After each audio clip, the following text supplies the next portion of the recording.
welcome back. Shut up, Mitch. Welcome back. Dear, oh dear. Now, as we get towards the end of the home and away season, as I said, the five looks pretty set. We might just take a quick look at the ladder so that everyone knows at home exactly where we're all at the moment. Of course, Inverleigh, after their win against the Magpies, kept their top spot up to the game on Sunday, and of course followed by the Belpost Hill Panthers, Bannockburn and Thompson. They're a little bit of a logjam there. North Geelong sitting fifth. Don't think they will go any higher or any lower. And of course the clubs, it looks like they will miss out on playing finals this year. The Belmont Lions, great season. East Geelong, Werribee Central's Coria, Winchelsea Blues, Anarchy Roos and the Geelong West Cheetahs. Well, we thought they might have cracked it for their first win out at the Church Street Velodrome on Saturday, but they couldn't quite do it. It was the 94.7 match of the day. But bad luck for the Cheetahs, Mitch, wasn't it? Yeah, it was bad luck. I'm going to call you Nostradamus. What's that? Well, you said that you don't think North Geelong can go any higher. Mathematically, they can't. And you think the five set. Right. Yeah, we're going to call you Nostradamus. You've gone out on a limb there. I've never known anyone so dirty because I didn't get invited to lunch last Sunday. He just won't let it go, will he? I won't let it go. And it was nothing to do with the GDFL either. No, who was it? It was the North Geelong Footy Club invited me. Oh, yeah, only because they couldn't fill the seats. You were an afterthought. Yeah, well, it's all right. It's all right. And then we clean up the food. It was all right. Okay, now we have got a very special guest on the show this evening, and of course we met him in the first segment. He's the chairman of selectors, director of football, just about does everything out at the Ring Road Recreation Reserve. And Tony Dawson, tell us a bit how you finished up at Belpost Hill, where you come from, and a bit of a background, mate. Oh, yeah. Not like Mick Robinson, mate. We haven't got all day. I played Super Rules in my own, actually. Yeah, Ed Thompson. Yeah, Tony did. And the under-18s back then were looking for a coach, which my son played with Timmy Barton, Caleb Basley and all those boys. And he just said, look, Dad, you've got a coach. We need a coach. And I started under-18s coach, went on to reserves. We won the flag in 2012. And then I've been helping all along. Pretty much that's about it. So I was there with Gurge from probably 11 right through to the end. Everybody said when Gurge went that Belpost Hill will never be the same. And of course, I guess they're not the same, but by crikey, they're still very competitive.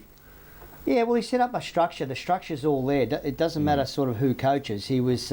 We've got good people in place everywhere. So we lost good players as well. Everyone forgets we lost three really good players. All playing at Grovedale, all in the seniors at GFL level, which is fantastic. And to replace those three, one-pointers, premiership players, the guys that have come in like Jaden Etheridge, who else do we have? Matt Kelly from Grovedale fitted in really well, and we, picked up Shawnee Fowshauser from Ocean Grove who come through the season, Aaron Barlow.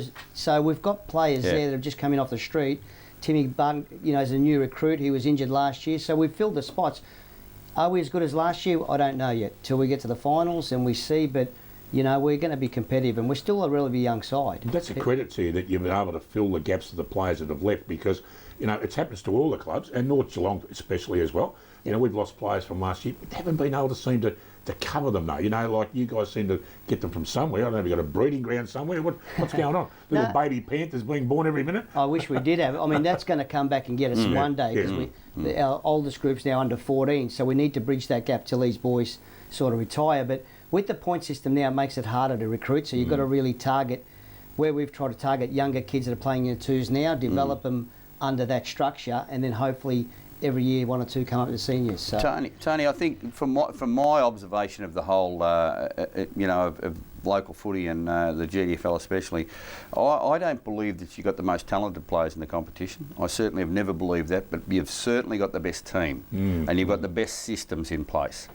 You've got some very, very talented players, but you've had a number of players that if they went elsewhere, in my opinion, it's only my opinion, would be just ordinary players in ordinary sides. And, whilst you've had the Basleys and the McNamaras and those sorts of players, to me it shows the strength of your structures out there, that you can cover those because of the talent you lose. And they all just seem to step up. You look at your back line, for instance, I don't think it's anything outstanding. Everyone would say you've got the best full back. But what about the other five?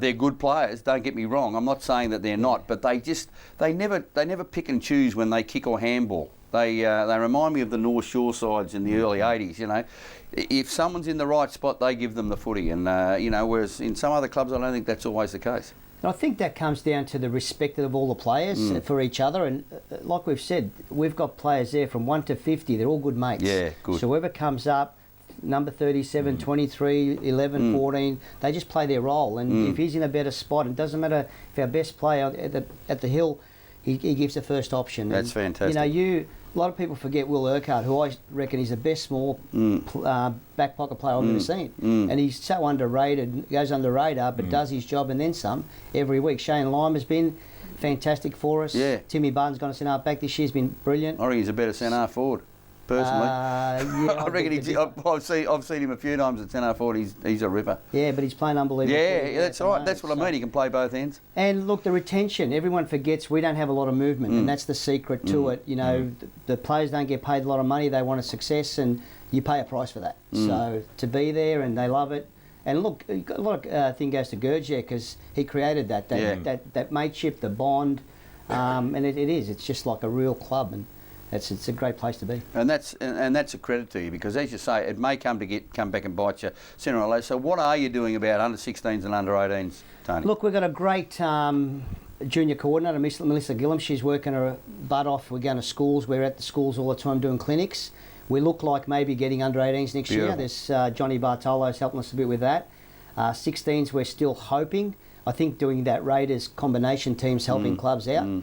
So if we can patch those gaps, we'll be fine. So, but you know, there's a lot of work to do. Yeah, and H.E. Andrew Aitchison's a great Thompson player. Look, he's been out there. He loves being out at Bellpost Hill. You know, I talk to H.E. every now and then, and he's a champion bloke. Really knows his stuff with the back line. He's really improved that back line a fair bit, and just really great to work with. Yeah, no, that's great. Definitely. Tony, can you win it again?